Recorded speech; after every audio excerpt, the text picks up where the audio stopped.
un plaisir pour Nabiso, comme on a eu, et puis pour répondre à la conférence de presse sur toutes les questions possibles que vous allez poser. Naïbité, c'est mon avis, comme on a presse devant vous. Merci beaucoup. Bon, la première des choses, j'aimerais qu'on dise un mot de prière. Merci, merci. Parce que c'est pas une réunion politique, non? C'est une réunion... Alors, prions pour le Seigneur. Dieu merci. Notre Père Céleste, nous sommes très heureux d'être ici aujourd'hui pour ton travail. Et nous voulons commencer avec toi, Seigneur. Et nous te prions de nous être favorables à ce moment, alors que nous allons essayer de répondre à quelques questions de tes enfants. Nous te prions de nous assister, que tout se passe tel que tu l'as prévu. Assiste-nous en toutes choses, au nom du Seigneur Jésus-Christ. Amen. Amen. Ok, je suis content, très content d'être là ce matin. Et je profite aussi d'ailleurs par commencer par vous saluer, vous tous. Merci. Saluer tous mes frères et sœurs qui sont là derrière les caméras pour nous poser des questions. Que Dieu vous bénisse. Pasteur Atapis, toujours au moins un peu résumé l'activité à Mouloulou Zobanda, saison 3 au 25. Avant, tout le temps, on a entré à la question directement à la profondeur et à l'actualité. En attendant, notre ami Eliwelo a réceptionné le questionnaire à Bandeko. On a déjà. Pasteur, tout ce que lorsqu'on micro, tu as dit presse congolaise. Vous allez conseiller les sauts en résumé, l'exposé à l'activité Oyo. Oyo Banda Awa du 23 au 25. Bon, ensemble, va comprendre non ni oui au sala Awa na Kisasa. Particularité et activité Oyo Zali nini, oza koluka nini, puis oza kobangate, ba église ya Oyo Zali bela yo peut poser question Awa. Ça les biso na synthèse na yango. Et nos amis confrères, il y a des chaînes différentes. On s'inspirer suite et exposer au sein de la biso et après tu rencontres en entrée de jeu, il y a ma question, il y a mon colonial. Tu peux sur 5 minutes, il y a pour expliquer biso contenu na contenant et activité. Merci beaucoup. Bien-aimés frères et sœurs, bandeko nyonso o bozali kolandanga lelo. Nazali ndeko nabino Atapis Ngiamba. Je suis un serviteur de Dieu et Dieu m'a appelé dans le ministère. Et le poids était là depuis que j'étais un enfant, mais il m'a réellement appelé quand j'étais en Amérique, c'était déjà en 2009. Et c'est là que nous avions commencé à travailler pour le Seigneur Jésus-Christ. Et nous avons asali biso ngolu, nasima yalikabo o ya guérison, o ate na kati na biso, et permettre na biso ete totambola bipai na mokili po na rotea liloba na Nzambe, pe po na osunga milimo na bana na Nzambe. Et même biso en Amérique parce que nazali muto Nzambe abengi na musala kouta na mboka ya Amérique. Alors il fallait qu'il natambola ko bandana nukuna de na teili loba na Amérique na bamboka kuna nyonso na se na sai musala na Nzambe ba amebele eye pa ya Christ ba to belé bazui libatisi na kombo na nkolo Yesu Kristo ba maladie ebele ebikisami ba kufi ba sekui ba bazaki yokate ba yoki ba mona rate ba moni batambola kate batamboli et puis Nzambe apesi ba solution na ba problème ya batu ya lolenge moko pe na mususu ba maladie ya ndenge nyonso Nzambe abikisi yango asungi bana ye pe apesi vie na bao bazaki na yango te Nzambe aye kotia poa na kati na motema na ngai po ete na ya pe awa na mboka na ngai pamba te bana ye pe bazali awa na sali mingi libanda. Vraiment, pour être humble, mais en réalité, Dieu a beaucoup travaillé. Natamboli un peu partout, en Europe, en Amérique, partout là-bas j'étais. Et ensuite, parce que je suis né ici au Congo, je suis un Congolais de père et de mère. Alors je suis rentré au Congo, na Kei, na Est, ya Congo, na Teli Loba Nzambe, Milimo Abana Nzambe et Pambola Maki. Mais Nzambe a été poids na motema na ngai. Pona ya kosunga am moko awa na Kinshasa. Pona ya kosalisa mutu moko oyaza na kati ya bosenga ya libondeli, ya bosenga ya mateya Nzambe atindinga pona ye. Ndeti na nini bomoni na ye na Kinshasa, bomoni tina nini ba fiche onyonso etamboli po ete toyeba ko benga bana Nzambe baya ko assister na milulu minene oto sala ko uta le 23 ti le 25 avril 2026, veut dire dans 2 jours. Milulu aneza pona nini pamba te Bible lobi na ngai aller partout dans le monde et prêche la bonne nouvelle. Et ceux qui vont croire, tu vas les baptiser au nom du Seigneur Jésus-Christ. Et ceux qui ne vont pas croire, ils seront condamnés. Donc la parole de Dieu me donne le droit et l'obligation d'y partir, prêcher la parole partout pour gagner les âmes pour le Seigneur Jésus-Christ. Alors comme je n'ai pas besoin de diviser une église de quelqu'un ou de pécher dans une église de quelqu'un, c'est ainsi que je voulais accomplir toute la justice de Dieu, veut dire accomplir la parole de Dieu. Je suis venu seul, je suis venu avec les médias, je suis venu pour organiser une campagne d'évangélisation ou l'action évangélique pour gagner une âme, gagner 2 âmes et avec laquelle le dimanche prochain, Dieu voulant, nous commencerons une œuvre ici à Kinshasa. C'est ça mon but ici, mon but d'être ici à Kinshasa à cet instant. Merci beaucoup, Tobeti Maboko. Tous dans la carte salle, Tobeti la pasteur Maboko Makasi. Voilà, suite à recommandation à nos amis de la presse, Basengi, le même message, vous avez parlé en lingala, veuillez nous aider aussi à en résumer pendant 2 minutes en français, hein, le même message, et après on continue à attendre ma question rapidement. Mes chers frères et sœurs, je suis votre frère, le pasteur Atapi Singiamba. Je suis un homme que Dieu a appelé pour faire son œuvre, à qui Dieu a donné un ministère d'apostolat, et Dieu m'a donné un don de la guérison divine. Veut dire, je prie pour les malades et le Seigneur guérit les malades. Il a guéri plusieurs partout là où j'étais. Il a ressuscité les morts. Il a fait marcher les boités. Il a fait entendre les sourds et les muets ont parlé. Alors, Dieu m'a aidé pour partir un peu par-ci et par-là pour aider les âmes. Déjà à partir des États-Unis d'Amérique, dans l'Amérique latine et partout dans les îles, le Seigneur a accompli de grandes choses. Il a gagné beaucoup d'âmes pour lui-même. Il a gagné beaucoup d'âmes. Beaucoup d'âmes ont été baptisées au nom du Seigneur Jésus-Christ. Et nous voici maintenant avec le même poids que Dieu avait placé dans notre cœur pour les autres là-bas de l'autre côté. Maintenant, le Seigneur nous a envoyés pour que nous puissions venir ici à Kinshasa, pour que nous puissions aider un frère, aider une sœur, aider un enfant de Dieu qui a besoin de la prière, de la délivrance, parce que Dieu m'a donné ces dons-là, et il m'a donné cette onction pour la délivrance, et avec cela, beaucoup de cas sont délivrés. Donc voilà, c'est la raison pour laquelle nous sommes là, et nous sommes en train d'organiser une action évangélique qui commence dans 2 jours, veut dire le jeudi 23 avril, le vendredi et le samedi, nous allons avoir l'action évangélique dont le thème nous allons utiliser, ça sera Seigneur, bénis-moi et élargis mes limites. Et le Seigneur voulant, le dimanche, nous allons commencer une œuvre pour sa gloire ici à Kinshasa. Merci beaucoup, encore une fois de plus. Le petit Maboko Makasi. Directement, par l'émission de notre quotidien en temps de G, la première question, pour nous démarrer directement, point de presse, Nabiso Mokolo Lelo. Révérend pasteur Atapi Singiamba. Charlotte, au travail Makasi, Kuna Libanda ya Mboka.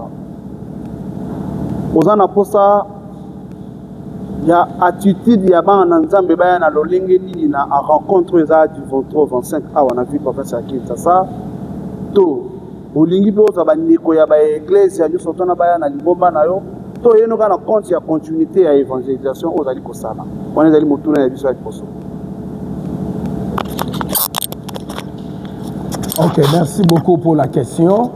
L'attitude o na osenga bana nzambe ba ya na yango na mikolo oyo na ba milulu oyo ezali attitude komami na kati na Biblia. La Bible dit que celui qui vient à Dieu, il doit croire d'abord qu'il existe et qu'il est le rémunérateur de ceux qui le cherchent. Ce qui oye pa na nzambe oya koyeba ete nzambe wana ozo ya koluka ya solo azana bomoi et que aza capable ya kolongola ba maladie na yo, aza capable ya ko transformer vie na yo, aza capable ya ko katisa yo mindelu nyonso o ba tracela yo, aza capable ya kokutana yo pe akopesa yo posa motema na yo. Wana attitude oyo na osengela o ekosengela oya na yango.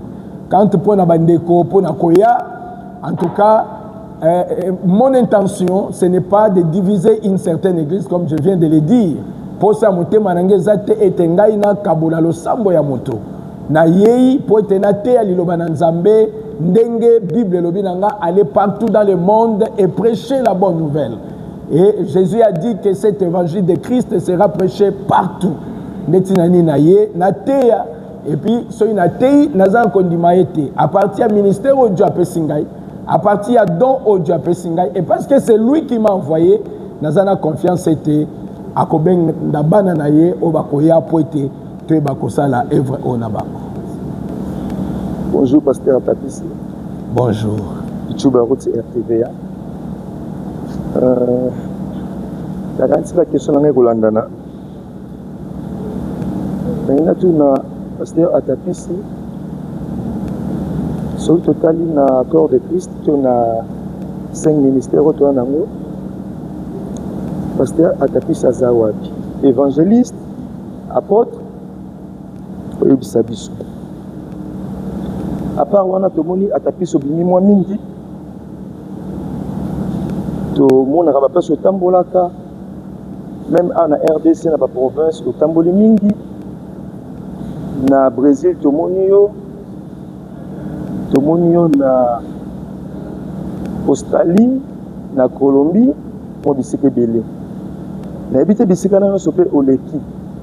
Est-ce que au sali ba église, au tiki ba église kuna? Mais ko suka pona ko citer na oya Kinshasa.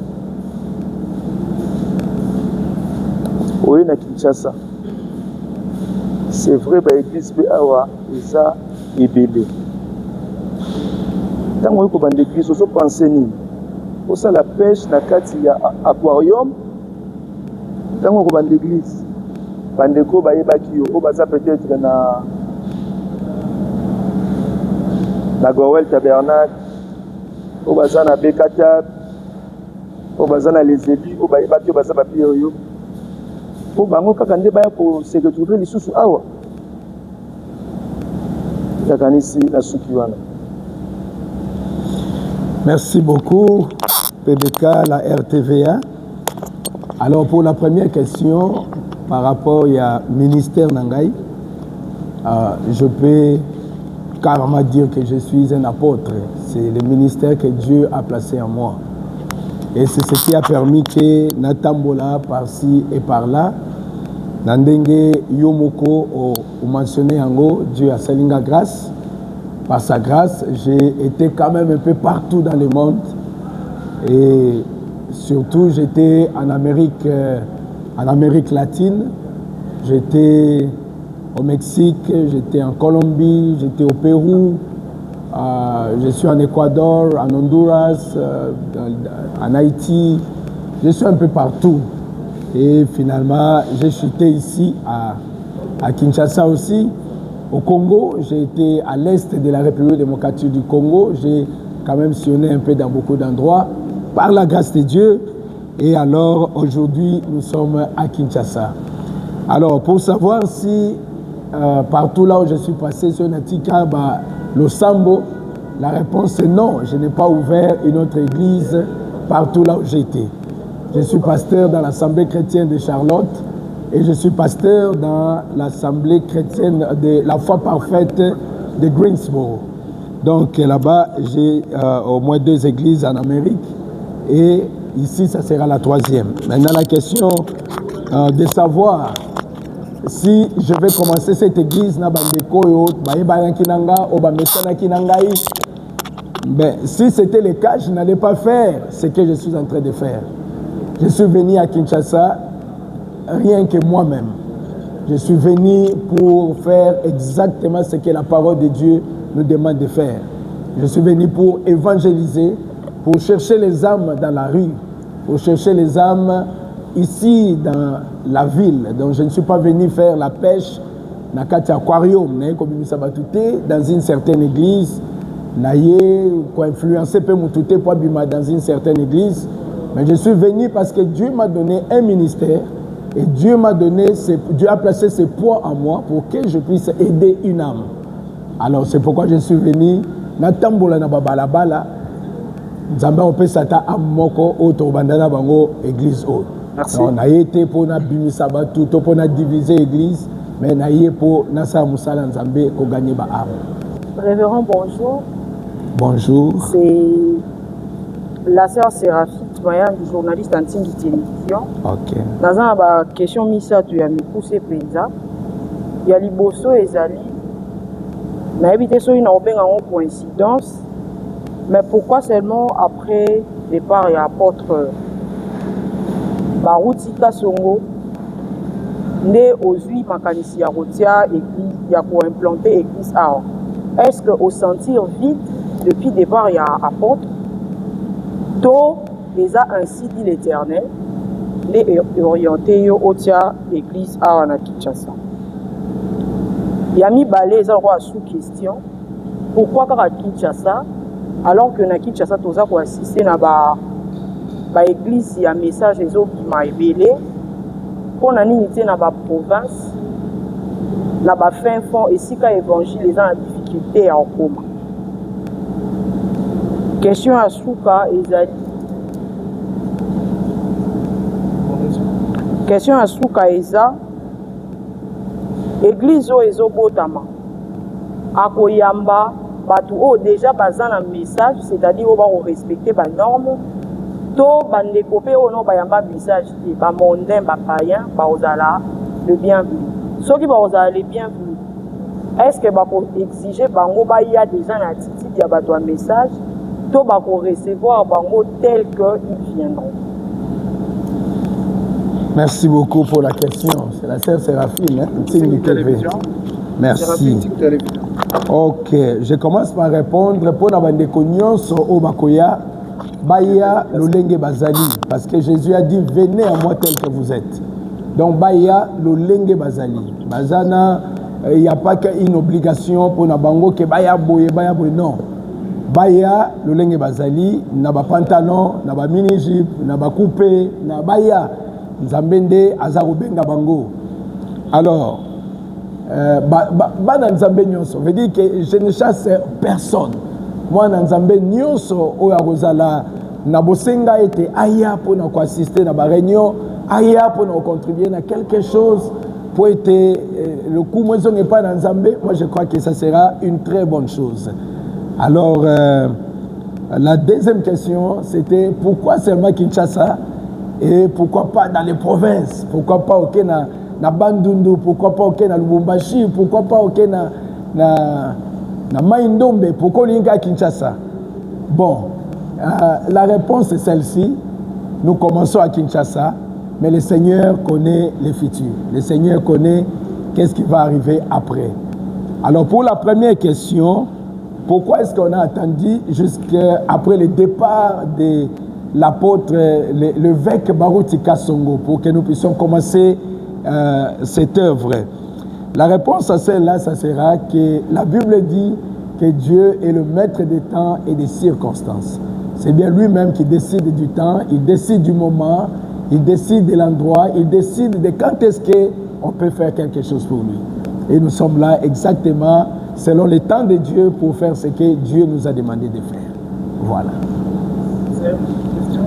Merci beaucoup. Bonjour révérend. Bonjour. Moi c'est Aïcha Zengwa, journaliste Canal Mercure. Canal Mercure. Motuna nanga liboso ezali. Déjà nayoki que olobi ozali déjà na États-Unis et Nzambe a touché motema na okoya en République démocratique Congo ezamboka na yo.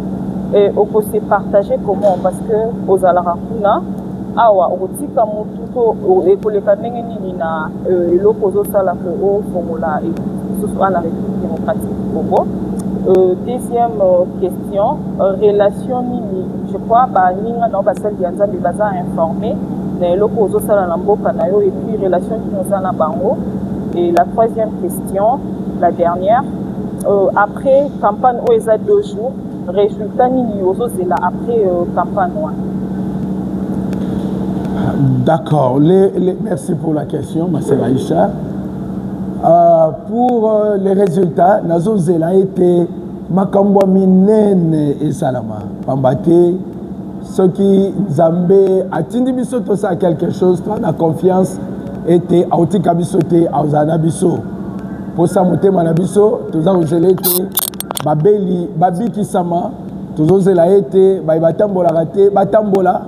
tozela ete bakufi basekwa, tozela ete balobaka te baloba, tozela ete baame e bakoya epai na nkolo Yesu Kristo. Veut dire milimo ebongwana nde yango wana oyo tozozela comme résultat. Alors pour na basali na Nzambe oyo baza na kati ya ville, exactement comme vous êtes en train de le dire, ngai ya bato nauti libanda na ye nabotami awa nakoli me nasali Nzambe mingi libanda nde na ye kozonga mpo nasalela Nzambe esu na mboka na ngai. Basali na Nzambe oyo baza na kati ya mboka awa, en tout cas oyo nayebi, j'ai une bonne relation avec eux, donc n'a aucun problème avec les hommes de Dieu, et ils sont informés quand même de ce que nous sommes en train de faire avec les affiches. Il y en a d'autres que j'ai appelés, donc ça se passe bien. Pour l'église, nous allons commencer, si Dieu le veut, sur Nzambe Alingi le dimanche 26 après la campagne. Donc le jeudi, vendredi, samedi, nous aurons la campagne, et les dimanches, Dieu voulant, si Dieu nous donne une seule âme, c'est avec cette âme-là que nous allons commencer l'œuvre. Et nous allons avancer d'abord avec cette âme, là, jusqu'à où Nzambe akokamba makambu ndenge akokamba yango nde totala comment l'église sera, comment l'église va avancer. Merci pasteur. C'est en rapport avec la doctrine de cette nouvelle église que vous commencez à Kinshasa. Qu'est-ce que vous allez donner aux enfants de Dieu en rapport avec ce que Dieu vous a dit? Alors, la deuxième question, c'est en rapport avec les orateurs. Seriez-vous le seul et unique orateur pendant les 3 journées, ou bien vous avez invité d'autres serviteurs de Dieu pour justement soutenir l'œuvre que vous avez faite? Alors, la toute dernière question, c'est en rapport avec la relation que vous avez actuellement avec l'actuel berger du barreau du tabernacle. Est-ce que seriez-vous en mesure de l'inviter, ou bien l'avez-vous déjà envoyé une invitation pour venir participer à ces événements? Oui ou non? Voilà un peu les 3 questions déjà. Merci beaucoup, mon précieux frère John Cat. Alors, pour la première question, c'est quoi la doctrine que vous allez établir ici dans cette nouvelle église que vous êtes en train de commencer? Je suis un croyant du message du temps de la fin qui a été prêché par le prophète William Marion Branham. Je crois au message de l'ère. Alors, ma doctrine pour cette nouvelle église, c'est le message du temps de la fin. Je vais prêcher le message que William Marion Branham avait apporté. C'est ça ce que je vais prêcher.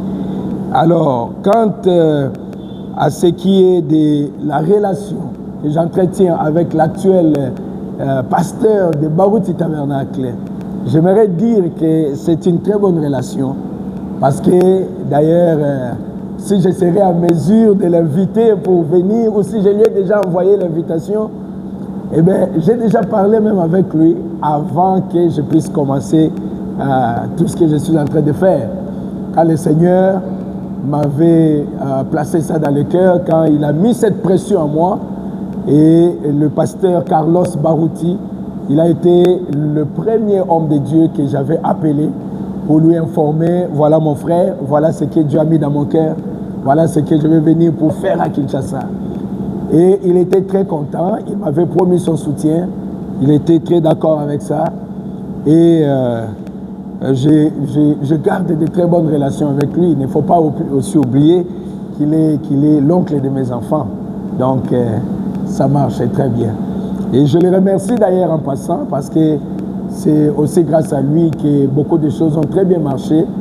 Et j'ai eu quand même l'espace à la RTVA, là où je passe depuis tout ce temps ici. Et il y a aussi des journalistes de la RTVA ici. Alors je suis content pour ça, que Dieu le bénisse richement. Le pasteur Carlos, si je vais l'inviter ou si je vais lui donner l'invitation pour venir, j'ai parlé avec lui et j'ai aussi envoyé l'invitation. Donc je sais très bien que tout va bien. Le Seigneur va faire que s'il a du temps, il sera là. Merci, c'est Rosette, catholique journaliste. Pasteur Atapis,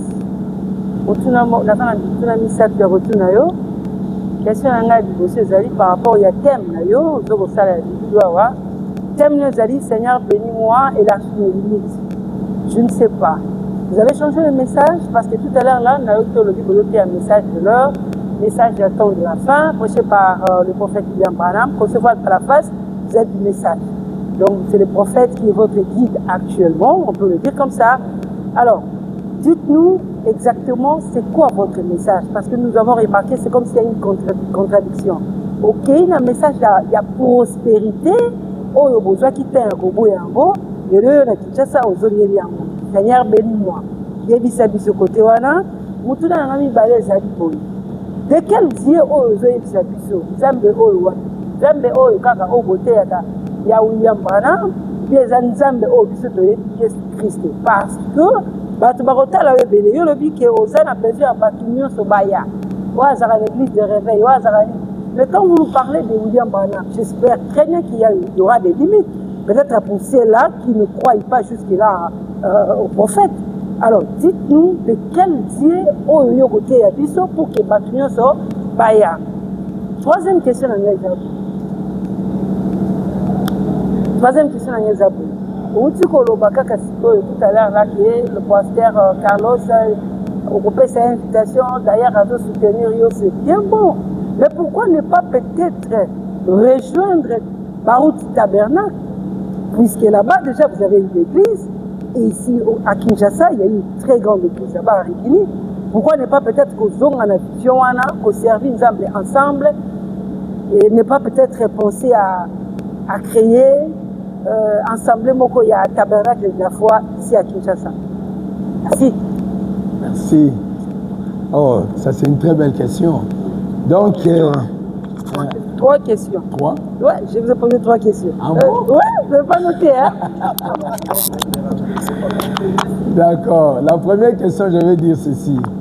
Quel est le Dieu que tu vas nous prêcher? Voilà. Parce que yo, ok, qu'on rejoindre le message à prospérité. Alors, je vais carrément dire que je vais prêcher les dieux que William Branham a prêché. William Branham, il a prêché, il nous a prêché Jésus-Christ comme étant son Dieu. Donc, Nzambe na biso, kombo na ye, kolo Yesu Christo. Yewanande, Nzambe oyo biso, toye koteya, toye po ete, to présenter l'Issus et pas inaba na Nzambe.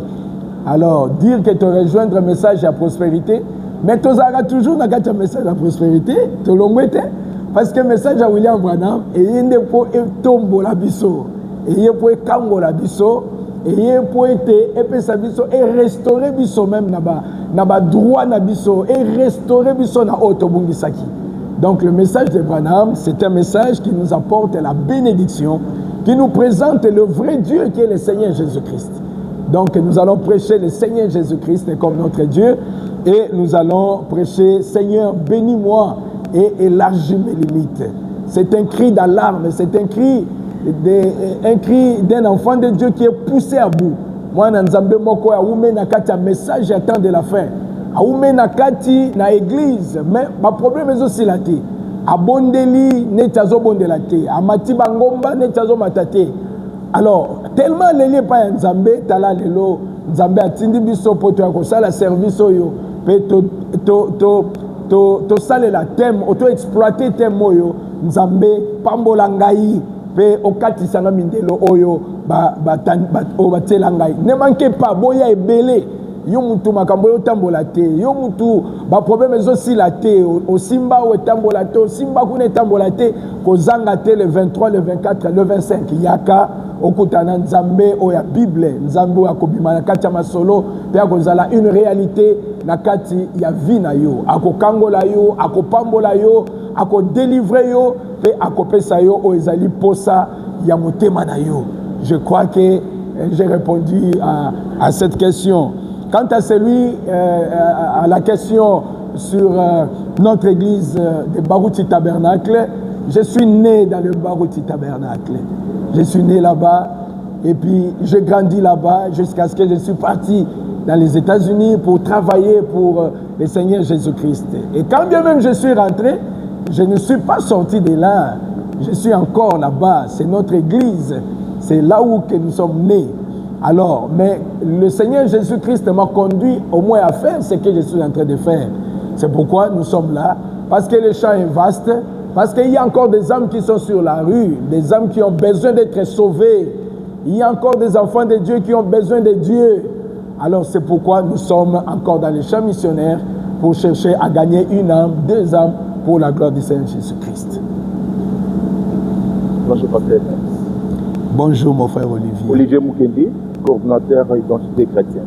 Pasteur, question dans la émotion des abonnés. Outi Mboka États-Unis, posant des décisions, et l'on est poussé au Awa. Deuxième question dans les années, et ça va te délai, va te passer au ministère et à pour adapter.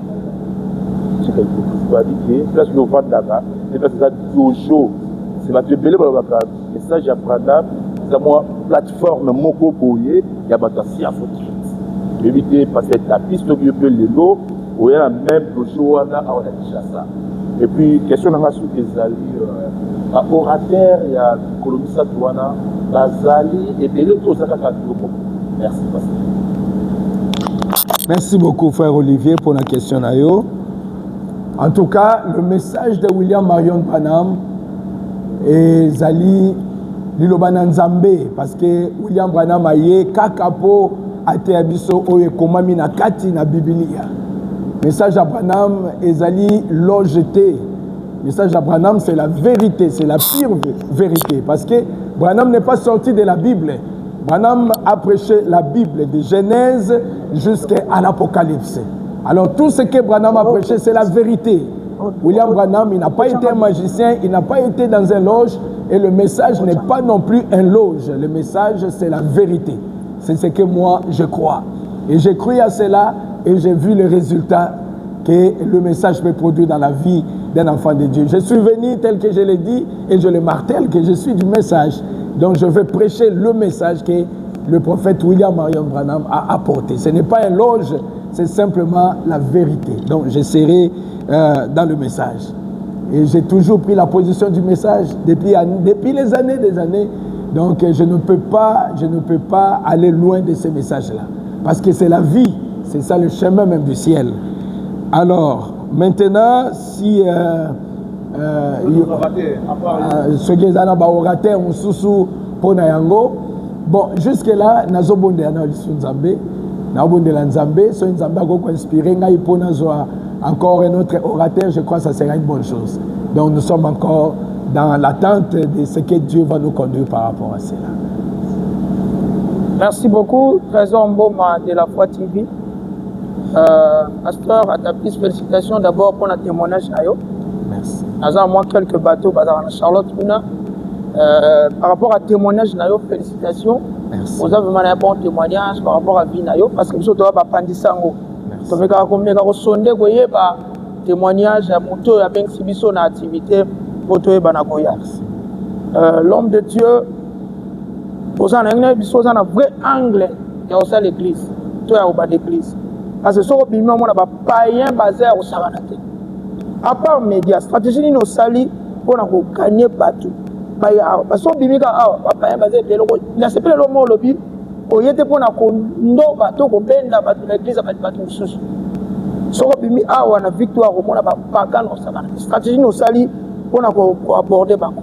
Parce que les chrétiens qui bazalo quoi ya pototé. Bazal caprice. Donc stratégie nous sali pour nous papa. Donc kanisa qui lelo représenter plutôt pasteur ou akotikala pour oza omniprésenter. Oza awate ozalaka awate. Ozala kuna na États-Unis soko awa tango otie église. Nani akozala pasteur awa. Faut le présenter biso to se pele to mona yo tie pembe na bani beto moni ete. Ngata mona ye na tuni molia na il fallait pas pasteur tout le monde a déjà pasteur en otikala. To ozalaka pasteur atapisa zawa yemoko dimanche wana pour te dire qu'on a la capacité au salon. Ça dimanche awa dimanche wana ça. Donc l'homme de Dieu motuna mususu ya sukeza pourquoi tabernacle de la foi parfaite. Pourquoi tabernacle? Merci beaucoup. Ok, la prochaine combo c'était Trésor. Frère Trésor. Bon, pour un pasteur ou un pasteur associé, bon, ndeko Trésor pas un candidat. Nanu hostilité, tout ça juste dans le banda. Alors, t'as de commencer bela wa, nzamba ko sala ke ba journaliste yo, ba bongwani. Alors, nazuka tamoko na bongwa wa na tiki ka wana. Na yepo na biso nyonso. Donc c'est un peu ça. Alors, merci beaucoup. Merci vraiment beaucoup pour ndenge au sali investigation ya vie à partir de Charlotte et puis vous trouvez j'ai un bon témoignage que la gloire revienne à notre Dieu na sepeli makasi pona yango. Alors pona point oyoyo quand j'avais eu ce désir, quand Dieu m'a fait pression pour commencer l'œuvre, la première des choses que je voulais éviter, c'était d'être à côté d'une église qui a déjà fait son nom. Une église, Oyo, Yabiso, le Sambo Obiso Toyebi. Alors, Nabonde Agina Nzambe tapé sa place on est Rosala, Nakasavubu. Parce que Nakasavubu, na musika na église Nabiso Abaruti Tabernacle, na musika na balo Sambo Nabiso Nyonso na Matete, Lemba, Limete, Kotoyo, na ebe église à pasteur Nabiso Zakuna na pasteur. Oui, pasteur Amissi, que son nom est voilà. Au moins, awa katiawa na yoka kité, qui est le sambo moko ezande na lingaki na nzambe asunganga na zo place awa. Aussi parce que victoire quartier nyoso to ebango za quartier o bandeko balingaka ko vivre. Bandeko balingaka kolata musique et tout ça. Alors on a na posa Naya kosala quelque chose. On a gagné même une âme na bandeko bazotambwa na nzela wana. Nzambe ayeba kosunga abiki satamoko nde ezala esengo ya motema na ngai. Autant tokende lola tokende ensemble na bango. Yango tinani ntoyi na kwa oyo. Alors stratégie auto salela comme les lomo qui les otambola na vitesse auto mona ya média. Le média nous aide pour ekende partout. Média zo sunga biso po bandeko nyonso bazo biso na banda kuna bango yango to bandi na média. Mais so nzambe apesi biso makasi déjà deux demain nous ana balabala nous ana marché na gambela na otambola ngamoko na nzela kokende ko pesa batra kokende ko inviter ba na nzambe po ba na milulu oyo parce que je reviens encore pour dire que na yenga moko moi si na ngai aloba na ngai chérie tokende na ibseke ko yate que je parte d'abord seul na kende kosamusa na nzambe na terrain na tambola na nzela na pesa batrat na teya batu na teya bashege na teya batoyo bayebi nzambe te nzambe akosunga na kati na bango bana bazali o bakoya po bapesa bomo na bango epa ya nkolo Yesu Kristo nde nalingaki te na ya na influencer un groupe de gens pe bazate o na solo na bango dans une certaine église que boya tozo bandalo sambo boya kozananga boya ko soutenir nga bazate. La raison pour laquelle je suis là, je suis au four et au moulin. Il faut que somba mai pour les journalistes, il faut que katanoki pour faire somba mai pour mela. Donc c'est parce que je n'ai pas un groupe d'hommes au nayo bandana bango, donc je pars sur le terrain pour gagner les âmes. Donc na otambo ananzela, c'est ça la stratégie que je vais utiliser. Merci beaucoup. Je pense que Tokomi Nasuka y a rencontre un monsieur à Mokola Lelo. Donc, clôturer une avant-dernière question. Je pense que vous avez aussi une question, Souka. Avant-dernière question, Ezali. Ozali Moussaï ensemble. Vous avez pu l'homme, il y a paix. Tokotiko Boete pour mettre à l'isolo, il y a paix en Boka Congo.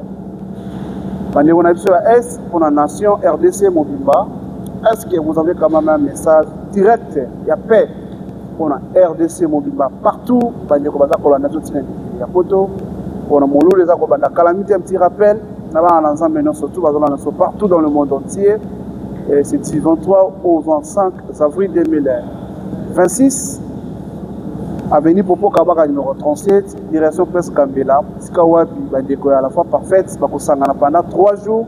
Yango bengisiba na Nzambe surtout baya na Lumbango. Révérend pasteur Atapis, message de paix direct na ba na Nzambe na ba autorité direct depuis le chef de l'État bazako la fiscalité. Message nangai pour na mboka na biso ya Congo. Libondeli nangai pour na mboka na biso ya Congo ezali ete Nzambe atia kimia. Pamba te na kati na kimia nde toza capable ya kote liloba na Nzambe pe ya kosunga ba na Nzambe pa bazwami. Kala mingi te nazaki na Beni, nazaki na Bunia epai wapi na kendaki po na côté liloba na Nzambe pe ko bondela po na kimia ya mboka na biso. J'étais à Beni, j'étais à Bunia, j'étais dans les Sankourou, Nazaki na Lubumbashi, j'étais à Kolwezi. J'étais là pour prier aussi pour la paix de notre pays.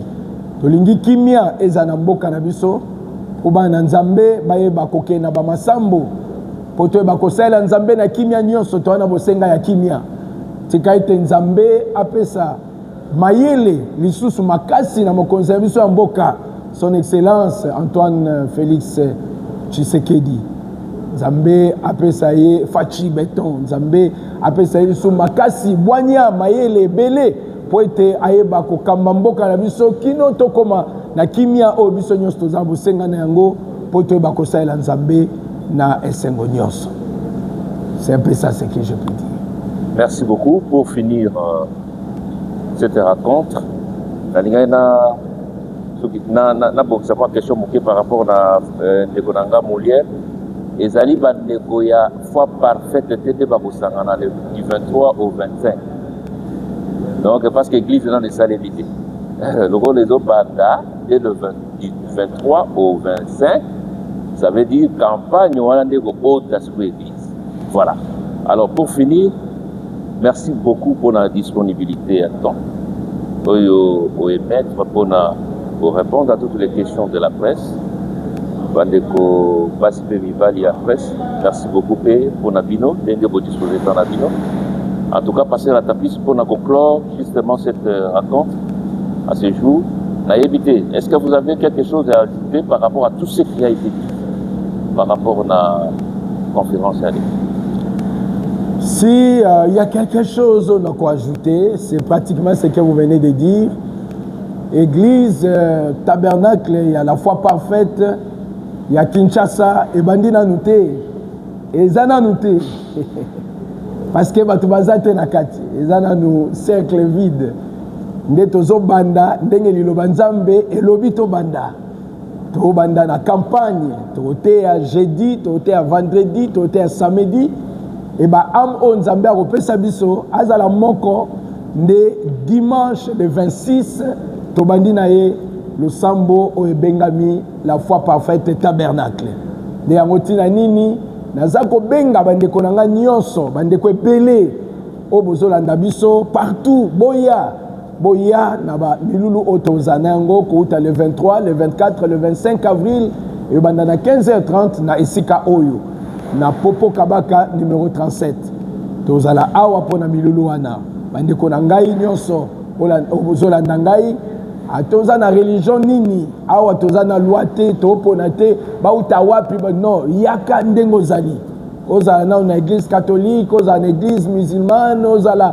partout esiko zali parce que oza mwana na nzambe nde azobenga yo na bilulu oya po oya koyoka loba na nzambe Seigneur bénis-moi élargis mes limites yo oza na ba problème ba maladie ba difficulté et que oza na besoin nzambe asunga yo yaka Nzambe aozala au rendez-vous pe akosunga yo. C'est ça ce que je peux dire. Na pesi vraiment merci mingi na bandeko nanga nyonso ya presse ya basi pe ya mibali po na temps nyonso o boye bolekisi occasion bo pe Singapour ete na mungongo na ngai ekoma tina mato ya bandeko o bazomona nga boye te mais bino nde bosungi ngai tika ete Nzambe apambola bino pe ba chaîne na bino e ba ko prospérer bokende liboso bokende musika na kombo na koloso. Moi, message en anglais. En anglais? On conclut quand on est bon? En anglais, c'est quoi? Okay, my brothers and sisters, wheresoever you can be at this time, I am inviting you to come on these special meetings that we will be having from April the 23rd, 24th, and 25th. April, it's going to be right here. We're going to have the meeting here. We will be starting from 3:30 p.m. And I am inviting you to come, please. I really need your presence to be here. If you have problems, you have sicknesses, you have many difficulties that you are looking for God to be a reality for you, I am inviting you, please come and you will not be disappointed. That same God that you have heard about from the Bible is going to come out of the history and you will see him face to face. He has given me a divine healing gift. I do pray for the sick. I pray for the dead people, they come back to life. I pray for any type of sicknesses. So bring your problem, bring your disease, and the same God of the Bible, it will become a reality for you, and you will see him in your life. God bless you. I can't wait to see you after 2 days. Please come, and you will be blessed. God bless you. Thank you.